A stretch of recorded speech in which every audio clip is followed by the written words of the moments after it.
The narcissist has no use for the one he or she cannot control. Narcissists hate free spirits, the individual who is an individual, the man or woman who is able and unafraid to think critically, the person who is in touch with his or her creative side, basically anyone who is halfway capable of thinking and dreaming for themselves will be despised by the narcissist. Why? It's because the free-spirited person presents an obstacle to the narcissist and his insatiable desire to control anybody and everybody in his or her circle of so-called relationships. A so-called relationship with a narcissist is no relationship at all. There's nothing mutual about it. It is a form of slavery. It is master to servant. It is superior to inferior. It is controller to controllee. It's not much different than the relationship a farmer has with an ox, a rancher has with a horse, or a machinist has with a press. If you provide the narcissist in your life the control they desire, they will be more than happy to maintain a, quote, relationship with you. If you do not give the narc in your life the control they desire, expect to be the target of their rage, or if you're lucky, abandonment. I say if you're lucky because many narcs seek to destroy the ones that they cannot control. I've personally discovered that most narcissists are more than happy to maintain a phony relationship with you if only you will provide them a single pearl or two of your own soul, flesh, or finances that they can trample on. You know, like the swine Jesus warned us about in Matthew chapter 7.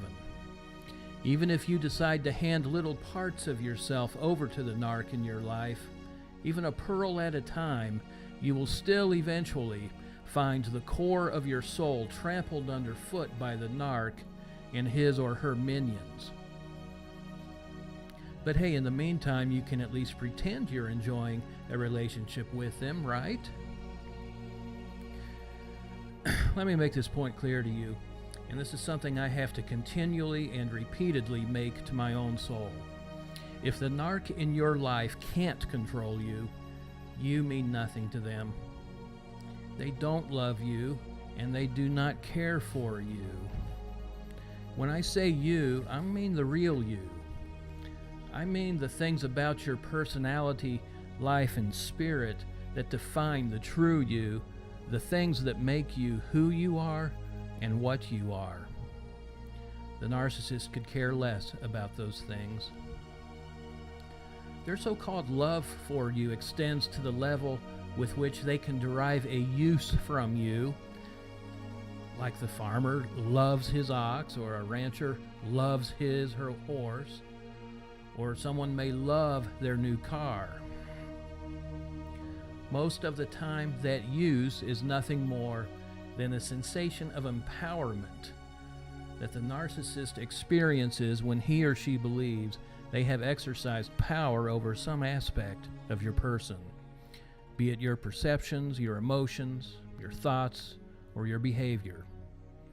Sometimes that use is the enhancement of the narcissist's own image for the benefit of those he or she is attempting to impress, much like a prop in a staged production. Sometimes the usefulness they derive from you can range from a simple kissing of their butt to conning you out of your entire life savings. Either way, any relationship you have with a narcissist will always, and I must emphasize always, be built upon their ability to control and exploit some, if not all, aspects of your life. I believe 2 Peter 2:3 words this better than any psychology manual when it states that false messengers, which perfectly describes the narcissist, will attempt to make merchandise of you. If they cannot control you, and subsequently exploit you, you mean nothing to them. Now here's a warning. Don't make the mistake of falling for the relationship card when you decide to cut ties with the narc in your life. If and when you muster the strength to sever ties with a narc, expect a full-fledged attack on your morality, character, and integrity. Much of that will be centered on your unwillingness to enjoin yourself to the narc. You will be the one accused of a callous refusal to maintain relations with one so loving and kind as the narc in your life. All of the feigned and fake acts of kindness heaped on you by the narcissist, they'll be thrown back in your face as examples of your selfishness and your pettiness, as well as the narc's mercy and tenderheartedness. Don't think for a moment that the relationship card tactic won't be used on everyone in your circle of family and friends that the narc may have access to. They're going to hear about your bitter, unforgiving heart, while the narcissist all along only wanted a relationship with you. They did want a relationship with you on their playing field alone, a one-way relationship, the narc's way, of course.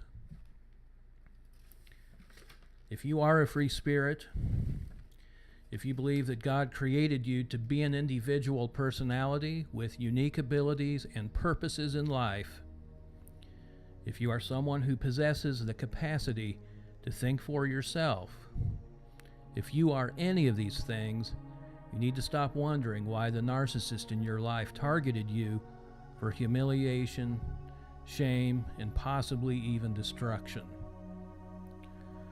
Or if you're fortunate, stop wondering why the narcissist in your life simply discarded you like yesterday's rubbish.